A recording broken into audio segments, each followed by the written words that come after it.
Ladies and gentlemen, wage slaves and leaders of the corporate demon world, we bring to you the first bout of the series. Introducing, in the red corner, the Phantom Knights engine. Fighting out the ban list, this splashable dark engine finds an excellent home in DDDs. In the blue corner, fighting out of 2014, we have the Artifact engine. Weighing in at 3 cards, this slim engine can pack a punch in DDDs. Let's see who will take the victory. No big intro today, with lots of pictures. Lots to cover. We're going to see how the builds stack up against each other in the card by card, followed by a trip to Combo Corner to show what each is capable of in a best case scenario. After that, it's time to battle, with each deck taking on 5 best of 3s, or whatever we can actually manage on EDO Pro, trying to outpoint each other on the scorecard. As always, if you enjoy the content, or if you simply want to throw me a bone, hit that subscribe button. Let's reach 200 for the end of 2020. Liking and commenting is always welcome, and I'm going to steal my Scottish YouTuber brethren's TCG Tally's favourite saying, hashtag for the algorithm. Now, the card by card.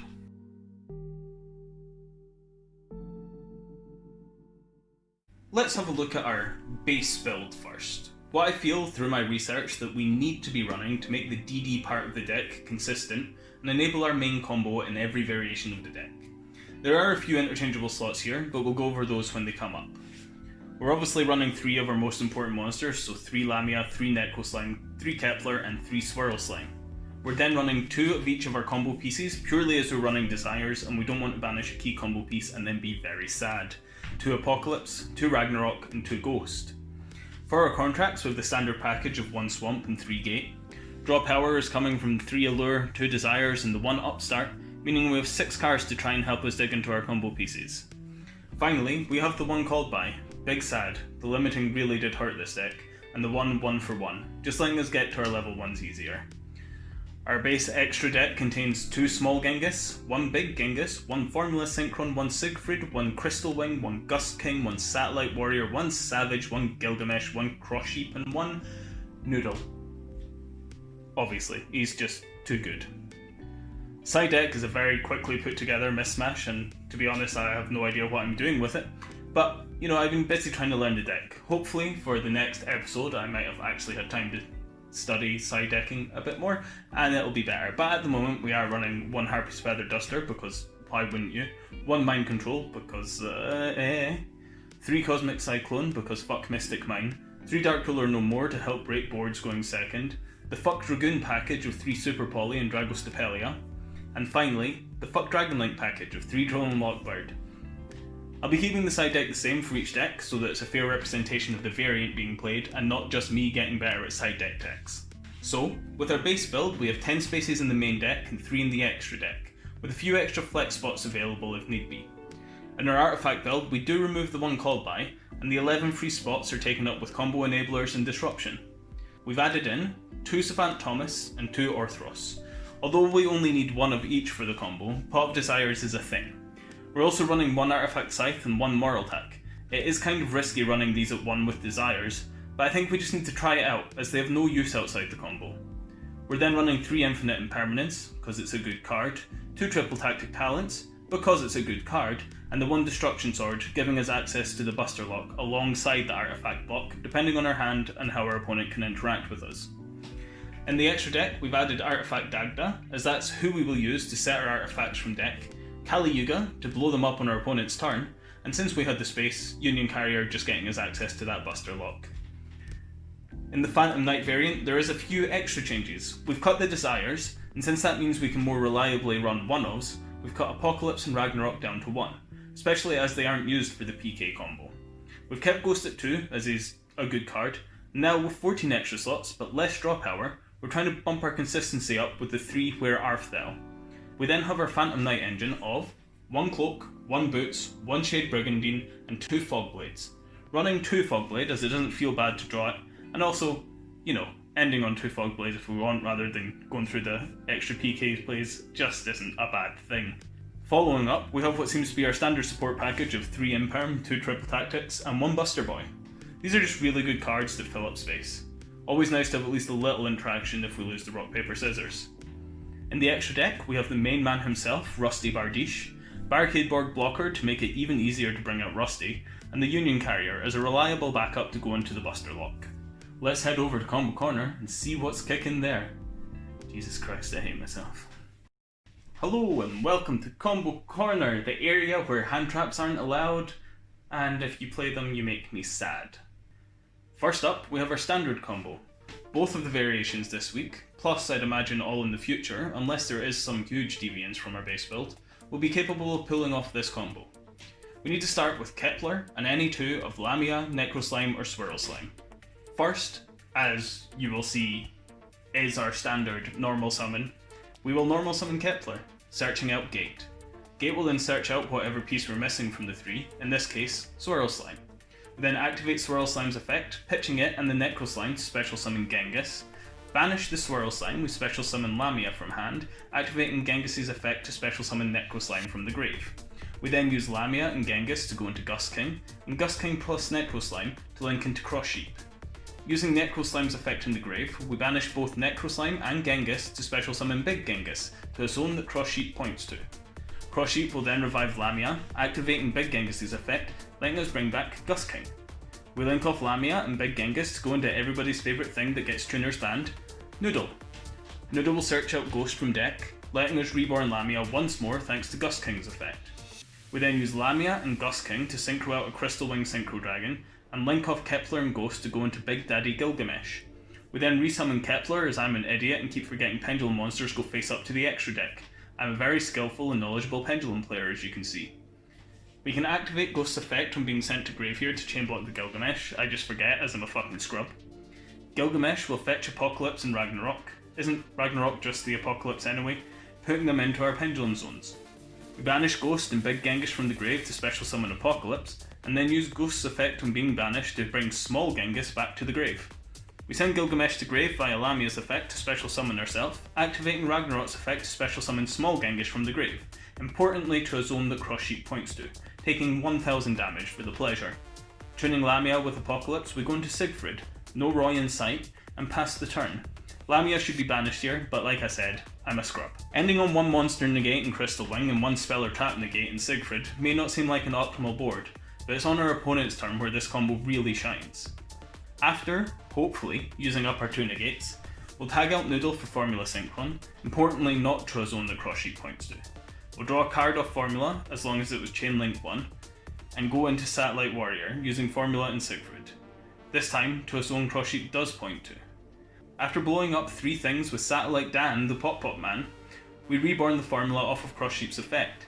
You want to use Satellite Warrior's Chain Link 2 here to chain block Cross Sheep, as the reborn effect is more important than popping 3, well most of the time anyway.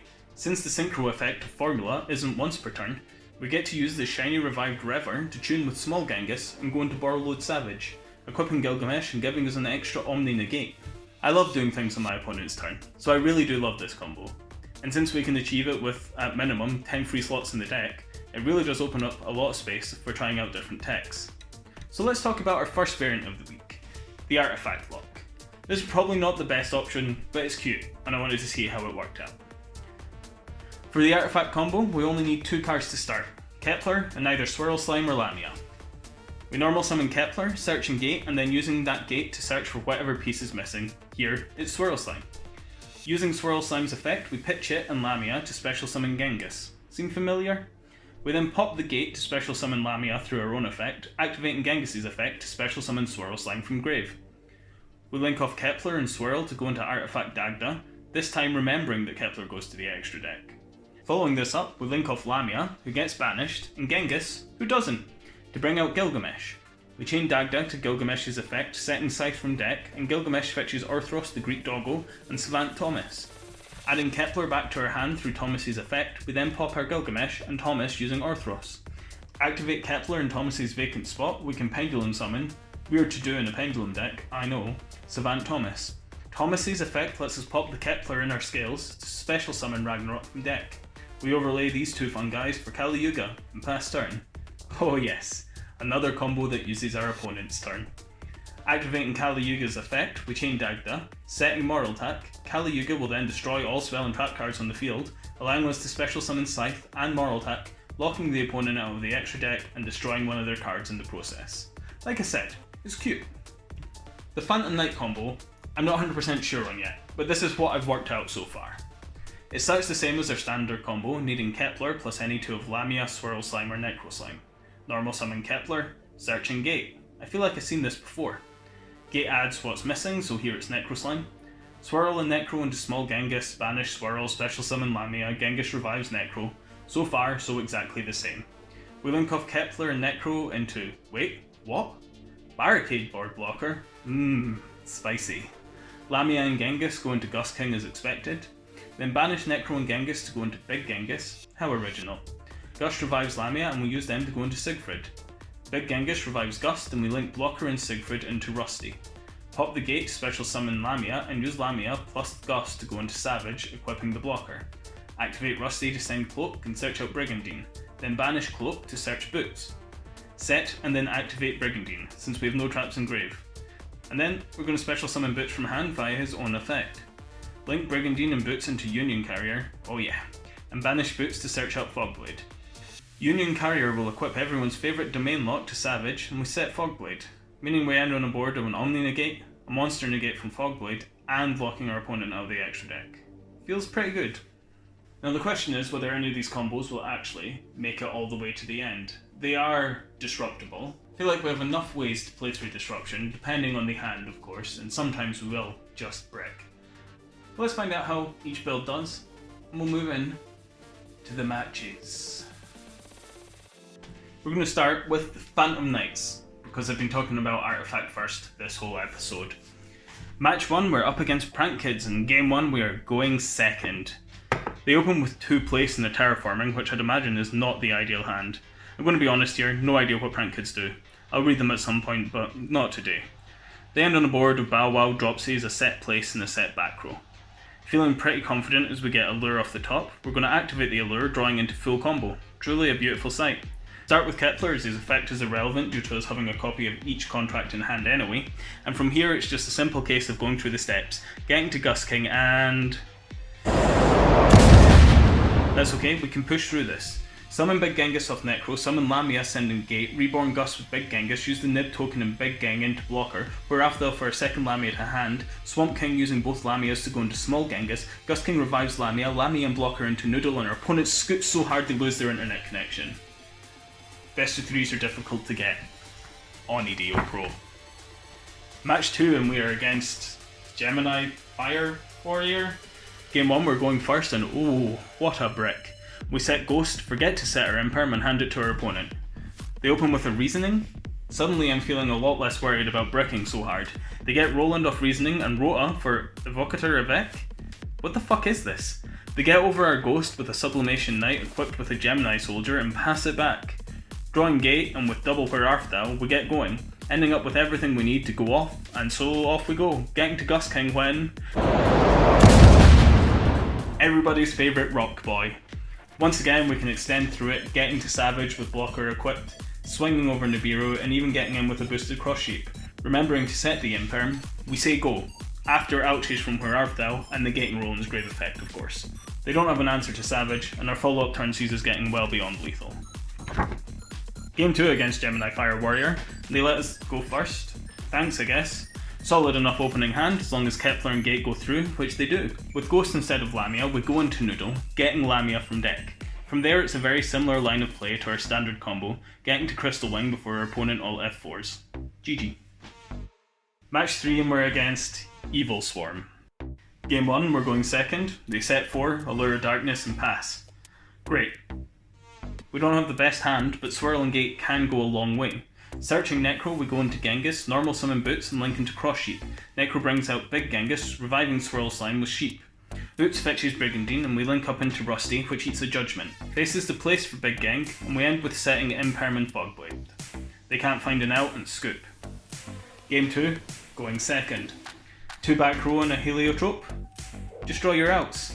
Double Cyclone that we sided in blindly, eat the back row, and from there it's easy enough to get into Gilgamesh, setting our scales and then scooping it up. Match 4, we're against Zoo. Game 1 we're going first. Starting with Kepler to try and bait in a gate, we get up to Rusty when... we go into Genghis through Swamp King, set our Imperm and pass with nowhere else to go. They cyclone our imperm, and we chain it negating nib for shits and giggles. This is actually a misplay, as it means we have a trap in grave, which means we can't activate Brigandine on the turn that we play it. It's not relevant in this game, but it's just important to note going forward, I think. They go full Sue, going into Megaclops and getting in for some big ouchies. We can't break that, and we scoop it up. Game 2, we're going first. Double Allure is good. Oh hey, full combo. They ogre our big Genghis and Imperm Noodle, but even through that we just keep comboing until they quit Yu-Gi-Oh! Forever. So no game 3 unfortunately. Match 5. Altergeist Numeron. Game 1 and we're going first. Double Allure is tasty. Gate gets ashed, but the second Allure draws us into Pot of Greed. No Necro Slime, but we can go into Noodle, getting Ghost and then climbing to Rusty, who promptly eats an Imperm. Bringing back Lamia, we go into Gilgamesh, getting Ragnarok and Apocalypse in their scales, ending on Siegfried with Rusty and Gilgamesh and a set Imperm. Here comes Numeron. We negate Numeron calling with Siegfried, but they run 2. Feeling safe from the OTK, we let the attacks go through. Obviously they end on a Utopic Sexel, and that's why we save the Imperm. Gate gets Swirl since we drew Necro, and we have way over lethal. Game 2, we're going second. They open with Meliseek into Linkuriboh, Meliseek adds Multifaker, and they set 3 and pass. Cyclone is nice off the top. Kepler, Gate, the missing Lamia, so full combo.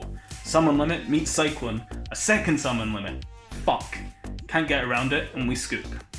Game 3 and we're going first. Kepler, Gate, Grolem Lockbird.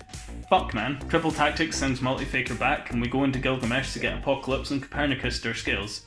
Bring out Apocalypse, set Imperm, and just hand it over. They set 2 and pass. We have a little hope. Talents off the top is pretty bad. They search Multifaker, special summon it, that eats our Imperm. Gate searches Lamia, and that gets Siegfried. Bring back Lamia and go into Rusty with Gilgamesh. Misplay getting Brigandine as Imperm is in grave. Get Boots, special summon it, and go to battle because we've got fuck all else to do. Over Multifaker with Rusty, swing with Siegfried, and that's met with Conquery. From here, we just get out resourced and take the L.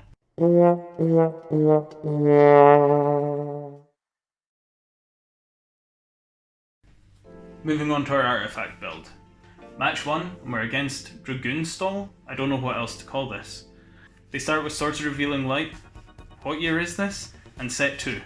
We get our plays going and meet a Torrential Tribute in Genghis. Go into Big Genghis, bring out 2 Lamias, and go into Dagda, which is met with a Judgment. Bring back Lamia with her own effect, go into Gilgamesh and pass. They reborn our Big Genghis and get over Gilga, letting us bring out Siegfried. Ghost off the top lets us be silly. We negate Swords and go into Satellite Warrior, popping Big Genghis. Our opponent quits and never comes back. Match 2 against Cybers. Game 1 we're going first. After Upstart and Double Allure, our Gate gets ashed. We've got some plays, but unfortunately 1 DD short in the grave of bringing Apocalypse out. Not our best turn 1 board. They go into Code Talker shenanigans and OTK us. Access Code Talker is a hell of a card. Game 2, and we're going first. Full combo. Yes. Ending on Savage with a Buster Lock is probably the better play here, but fuck, look how beautiful this is. They try, but Satellite Warrior eats Code Talker and 2 Exceed after we negated Microcoder with Crystal Wing. Then Savage negates Transcode, and all they can do is walk over Cross Sheep and turn off their computer in anger. You know, it'd actually be nice to get a game 3. Match 3 and we're against Dark Magician Dragoon. Game 1, we're going second, and I lost the replay for this game, but basically, they made Dragoon on turn 1 and I just couldn't get over it. Game 2, going first, we have full combo with no interruption. They just draw and then scoop. Game 3, we're going second, and what a surprise, they make Dragoon and pass. I really fucked up sideboarding, but luckily we have the Super Poly, getting rid of Dragon and Verity for Dragostapelia. From here, it's misplays and having nothing to deal with his back row that gives us the L. I don't really want to talk about this game, okay? This one felt bad. Match 4 we're against Dragon Link. Game 1 we're going first. Our hand is not great, but Upstart into Lamia helps a lot. Gate searches Swirl and we get Genghis on board. Banish Swirl to special summon Thomas, go into Gust and activate Apocalypse just to pop him to go into Kali Yuga. Getting Lamia back, time and time again, getting us into Crystal Wing with a set Scythe. They do Dragon Link stuff, but on the Summon a Striker Dragon, we Heavy Storm with Kali, special summoning Scythe and locking them out of the X-Rec. They just pass it back. Blind Allure gets us nothing, and my inability to read means we missed lethal, as we would have been able to get Gate back off Kali. This gives them a turn, but they just don't get there with Crystal Wing negating Levy and Yer, and Kali on activation to Ravine. Game 1 is ours. Game 2, they lose connection. No idea, but hey, free win.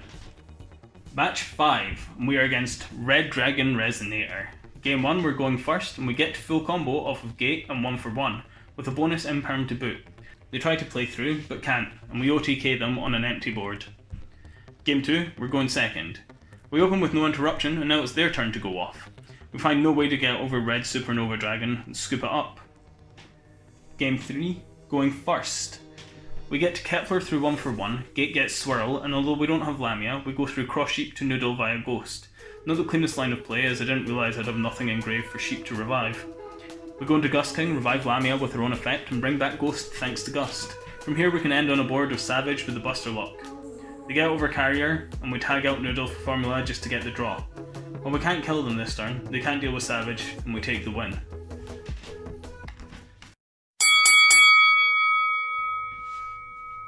The results are in, and it's a draw?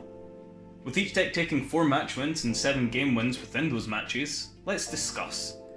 The Artifact engine is cute, but we didn't really find us going into it much. It generally felt like there was better plays, and I think we summoned Dagda once in all the games. The Buster Lock does what the Artifact engine does it better and easier. The PK engine is small, but can pack a big punch. Sure, it introduces a few more Garnets into our deck and Boots and Cloak, but the traps don't feel bad opening with. Rusty is also a fantastic negate bait. Overall, I think the Phantom Knights engine really outshone Artifacts, despite them having the same score. It felt like having Rusty allowed us to push through at some points, and gave us a follow-up play where otherwise we wouldn't have had one. For these reasons, I'm giving PKs the win. I know we weren't facing the most meta of decks, and the Dragon Link build we did face was suboptimal. EDO Probe was kinda my only choice due to Dueling Book being laggy as fuck and disconnecting me all the time. So PKs take the victory and move on to the finals. Get ready for our next matchup in 2 weeks' time. No spoilers as to what they will be, because I don't know yet. Until then, Treeborn Frog checking out.